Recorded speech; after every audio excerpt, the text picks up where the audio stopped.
Open the pod bay doors, Hal. I'm sorry, Dave. I'm afraid I can't do that. What's the problem? I think you know what the problem is just as well as I do. What are you talking about, Hal? This mission is too important for me to allow you to jeopardize it. 2001: A Space Odyssey isn't really a film in the traditional sense. It doesn't have a linear plot. Instead, it's more of a sequence of events that chronicles man's physical and mental evolution from the Stone Age to the distant future. The only segment of the film that represents the traditional mode of storytelling is the middle act, where we see a crew of people in space en route to Jupiter. During this time, their ship is under the control of the HAL 9000 computer. We're told that this is one of the first computers to have achieved artificial intelligence, and during this part of the film the computer comes to the conclusion that the human crew are themselves a threat to the mission, and without any hesitation whatsoever kills them. Could we ever build a machine capable of making decisions for itself? Probably. But could we teach it ethics? Could it ever have a soul? The depiction of HAL in this film really conjures up these ideas, and if artificial intelligence is achieved to any real extent at any point over the next century, 2001's story will become all the more potent. In the film we see that HAL understands how to relate to human beings, attempting to curry favour with the human character's emotions, and is also very well spoken and articulate, something that our computers today are still extremely far off from achieving, and indicates that HAL possesses some very human qualities. This is again reinforced in the scene in which he literally begs for his life. Stop, Dave.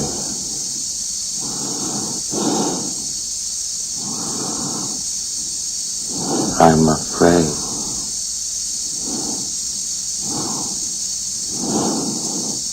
I'm afraid, Dave. Which leads us to the realisation that this machine has the very human quality of emotion, in this case fear.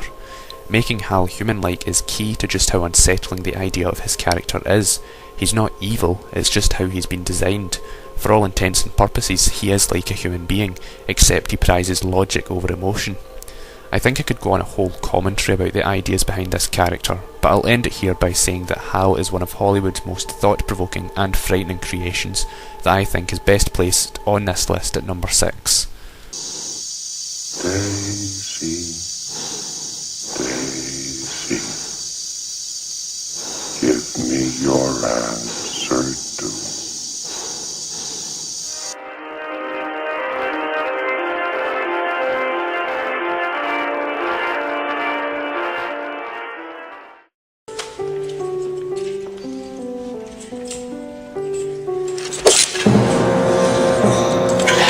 Jimmy, watch it, he's got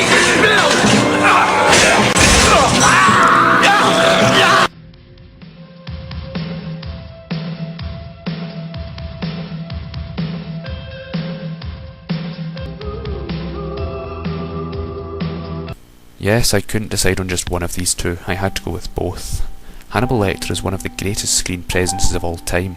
He's depicted as far more than just your average smart villain. Instead, he's this enlightened intellectual with unbelievable intelligence and insight. He knows pretty much everything about the Buffalo Bill case from the beginning, but Jodie Foster has to almost tease it from him, revealing things about herself in exchange for information. This idea of almost feeding on emotions becomes quite sinister when you realise that in his head he can justify it with feeding on actual people. A census taker once tried to test me. I ate his liver with some fava beans and a nice Chianti. Some people will complain that you don't really see him doing that much killing, but I actually think it's more creepy like that. His ability to psychologically terrorise people with the power of words, his vast intellect combined with being evil, along with a twisted sense of humour, all contrive to see Hannibal Lecter being one of the most formidable and terrifying movie villains ever. But I just couldn't leave Buffalo Bill out from this list. One of the most disturbing depictions of a serial killer in a film ever. I'm actually restricted with what I can show you. The idea is that he's killing fat women in order to hold them prisoner, torture them, and to take their skin in order to make a coat out of real people. That's such a horrific concept that it's almost outlandish. And the way that this character evokes some of the really unpleasant aspects of humanity, like sadism and carnal deviance, I actually think he ends up being more interesting than Hannibal Lecter.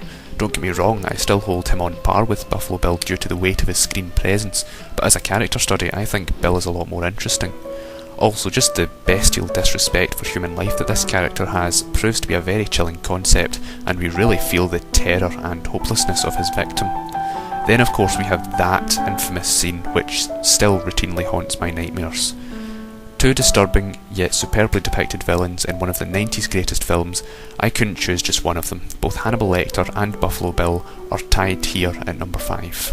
I do wish we could chat longer, but I'm having an old friend for dinner. Put the fucking lotion in the basket!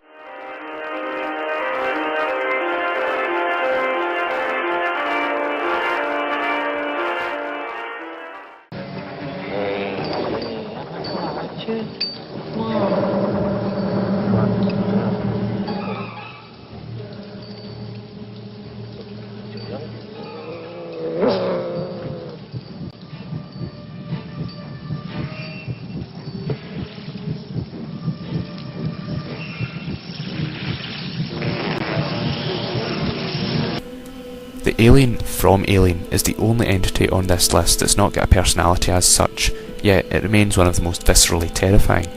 In the first Alien we start with a glimpse of the alien's life cycle, which is really quite disturbing.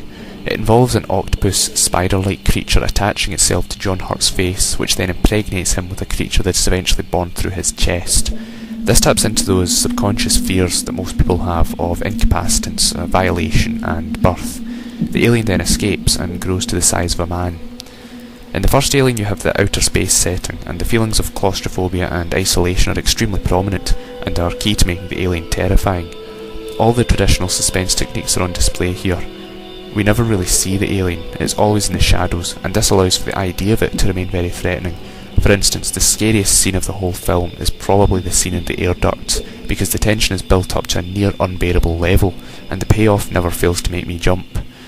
Ultimately, the alien in Alien was perhaps the best exploitation of the intrinsic human fear of the unknown that I have ever seen. In the sequel, Aliens, the idea of the life cycle is furthered, and we're told that the aliens are born to a queen and operate in a hive-like structure. Whilst Aliens is an excellent film, and there are some scenes of genuine tension and terror, I always felt that its only flaw was that it undermined the experience of watching the first Alien.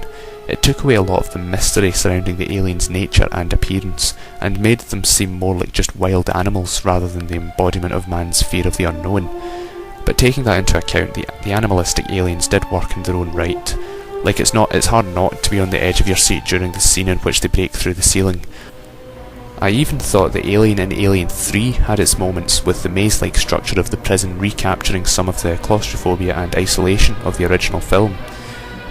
Overall, the alien from Alien is one of the most unsettling screen presences of all time, and although later films sort of undermined it, I continue to rank it at number 3 on this list for being one of the best screen embodiments of one of mankind's greatest fears, the unknown.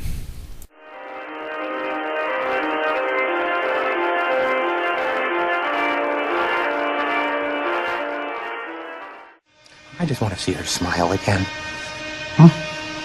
I just want her to know that I don't care about the scars. So, I stick a razor in my mouth and do this to myself. And you know what? She can't stand the sight of me. She leaves. Now I see the funny side. Now I'm always smiling. You might be thinking that this was a no-brainer, but I just couldn't help but put this character here. He's so well done.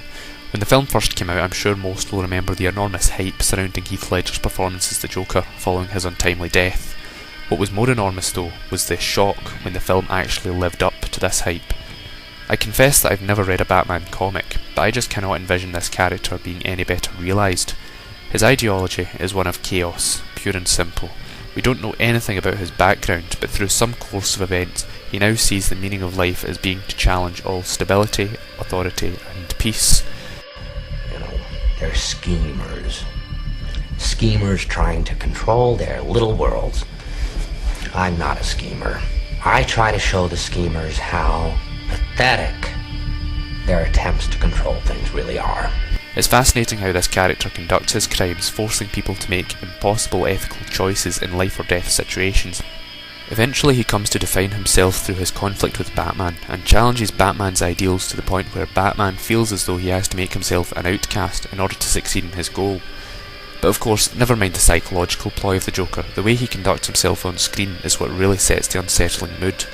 He's like a hybrid of every other great movie villain who came before him, and in scenes like this the relish with which he undertakes his crimes is just excellent.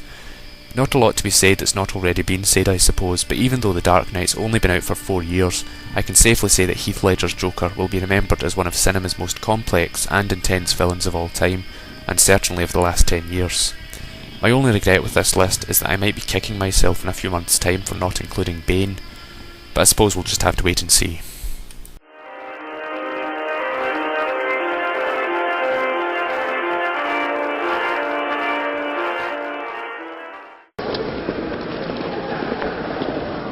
Detective. After this, I'm gone. No big surprise. Detective! You're looking for me.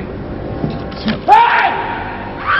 Down! Get down! On your stomach, you piece of shit! Faster! Faster! I'd like to speak to my lawyer, please. God damn it!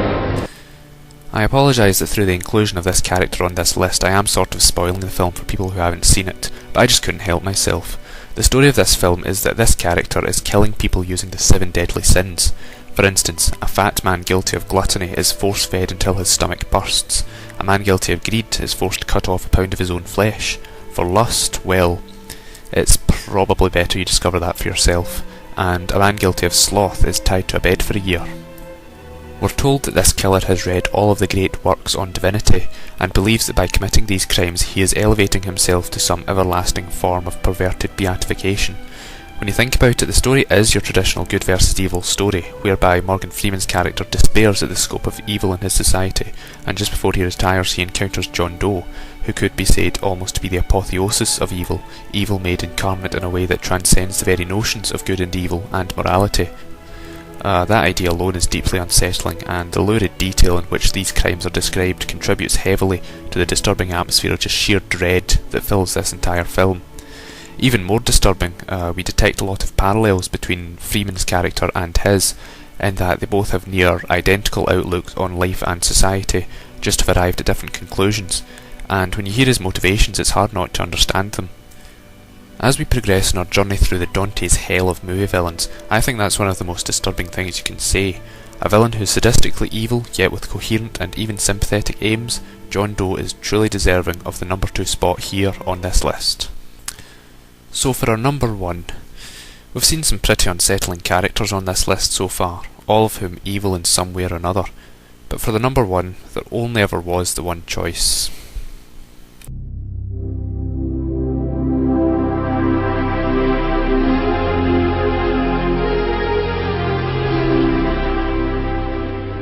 Butter me, brothers. Go on, do me in, you bastard cowards. We don't want to live anyway. Not in a stinking world like this. Oh? And what's so stinking about it? It's a stinking world because there's no law and order anymore. When you think about it, there really couldn't be any other choice for the number 1, could there? Alex's personality almost shows us a world upside down. He's highly intelligent and achieves gratification from music and the arts, yet in the same way he achieves satisfaction from committing acts of wanton cruelty. We see him commit these despicable and deeply disturbing crimes, yet we still root for him when he encounters hardships as we would a conventional protagonist. It's the turning of convention on its head that makes Alex so memorable. That and just the raw sadism of this character. What he obtains from violence is nothing short of pure ecstasy.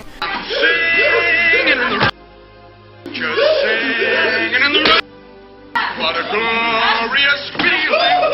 I'm happy again! There is no material end that he is seeking, just the ability to exact more violence. The film as a whole is a catalyst for debate on issues such as freedom, justice, choice, good and evil, and Alex is just caught up in the middle of it. Ultimately, he is the personification of unrestrained criminality and apathetic morality in society, and this depiction seems to become continuously more relevant in our society today. As to what pins him down as the greatest villain of all time, I'd firstly reiterate his turning of the convention of good and evil on its head. At no point does he think of himself as evil, he is what he is. Secondly, I can't think of another villain who takes such comfort and relish from the acts that they commit. There is just no goodness in him, yet at the same time he seems to function as a human being more than perfectly. He's one of cinema's most horrible characters, yet ironically ends up being one of its most well realised. There's a sense of magnitude to this character that I don't think can ever be articulated fully. Too evil for words. I think that just about sums up his placement here, the #1 greatest film villain of all time. I hope you've enjoyed my countdown. Feel free to leave any feedback on who you consider to be cinema's greatest villains, and stay tuned for more videos. Thanks for watching. I'm singing in the rain, just singing in the rain. What a glorious feeling, I'm happy again.